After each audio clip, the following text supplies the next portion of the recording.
Emma Bonino nous a rejoint. Tout le monde connaît la bouillante commissaire européenne qui a notamment en charge les questions humanitaires. Justine Mpoyo-Kasavubu, vous êtes revenue hier du Congo et vous serez désormais ministre résidente à Bruxelles. Pierre Galland, vous avez été pendant 30 ans secrétaire général d'Oxfam et vous êtes toujours président du CNCD, le Comité national de coopération au développement. Vous êtes aujourd'hui un proche de Kabila, je pense d'ailleurs. Proche du Kabila, non. Proche du peuple du Congo depuis 30 ans, en effet. Mais enfin, vous avez rencontré Kabila plusieurs fois, en effet, à l'époque où il a commencé son combat. Alain Destex, vous êtes un ancien de MSF, aujourd'hui sénateur, et vous êtes aussi le président d'une organisation qui s'occupe de prévention des conflits, je pense, le nouveau président.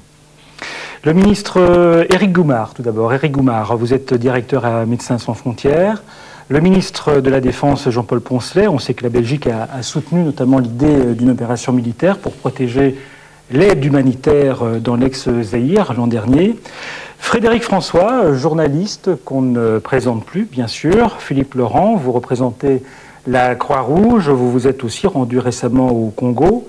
Albert Mpeti du parti d'opposition sociale chrétien au Congo. Et puis Bruno Kasonga, vous êtes journaliste et vous venez de publier un livre sur Kabila. Voilà. Mais tout d'abord, Madame Kasavubu, est-ce que vous avez aujourd'hui une pensée pour l'homme Mobutu qui vient de disparaître?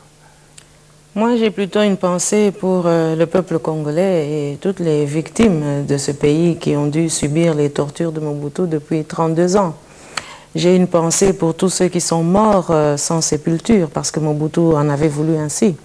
Donc moi, aujourd'hui, j'ai plutôt envie d'être à côté de ceux qui n'ont rien pu faire contre Mobutu parce que c'était un homme tellement soutenu que même leurs pleurs demeuraient, je dirais, suscitaient toujours l'indifférence auprès des interlocuteurs et des amis supposés de ce pays.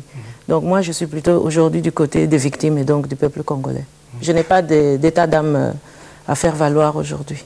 Alors, Monsieur Kasonga, est-ce que vous vous sentez une victime du régime Mobutu et vous, aujourd'hui, vous avez quelques difficultés pour pleurer l'ancien président?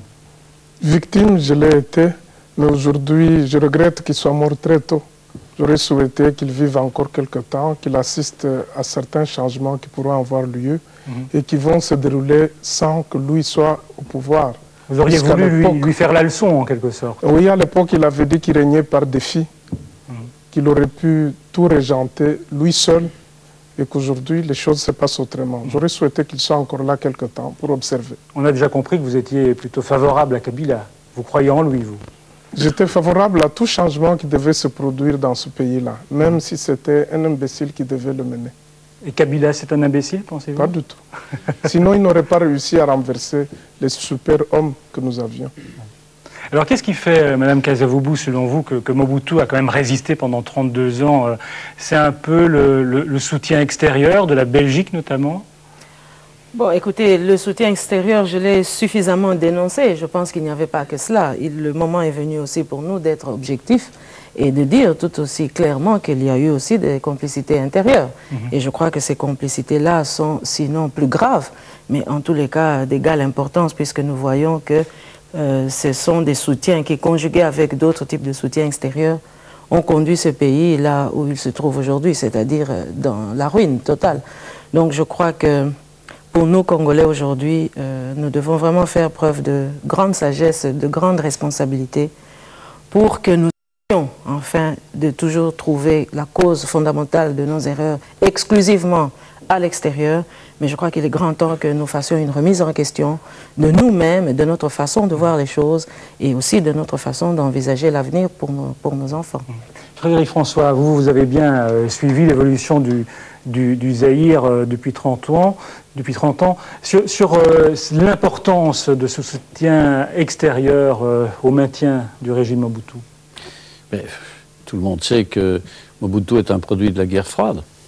C'est très clair, à un moment donné, les Occidentaux, dont la Belgique, mais peut-être et sans doute en moindre partie, les Américains surtout, ont estimé que Mobutu était un homme nécessaire parce qu'il constituait à leurs yeux un rempart au communisme. Il y avait les Cubains qui étaient en Angola, il y avait à l'Est aussi des tentatives. Donc les Chinois étaient là aussi. Donc incontestablement, Mobutu est d'abord un produit des Américains. Il est là grâce au soutien des Américains, d'abord, ce qui est assez paradoxal, parce qu'on dit aussi aujourd'hui que Kabila est là aussi grâce aux Américains, notamment.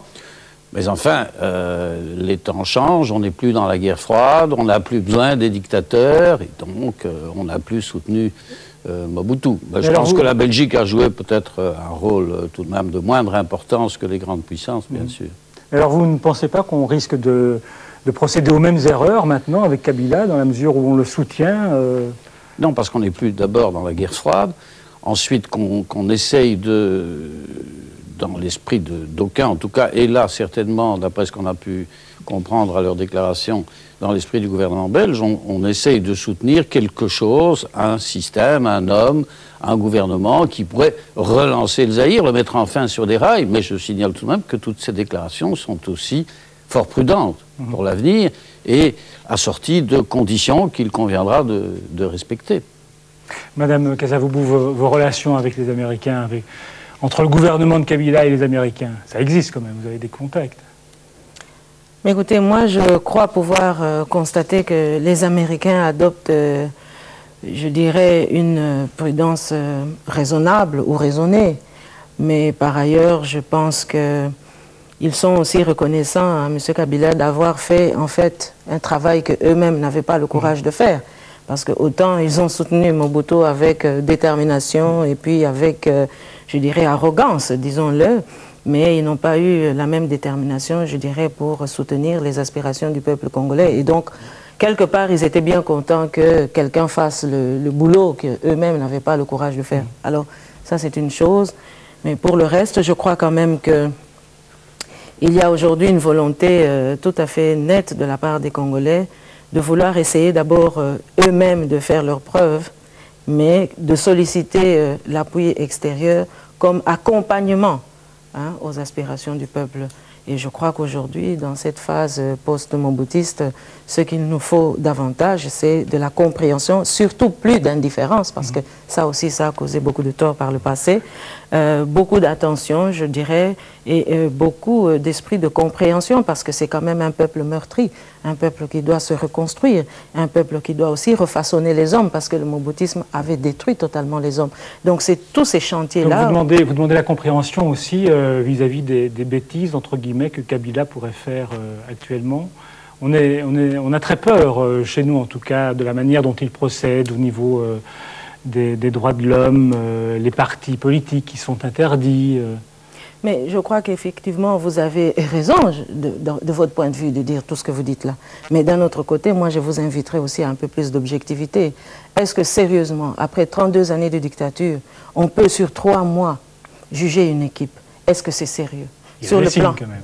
Sur le plan intellectuel, ce n'est vraiment pas sérieux, vous serez d'accord avec moi.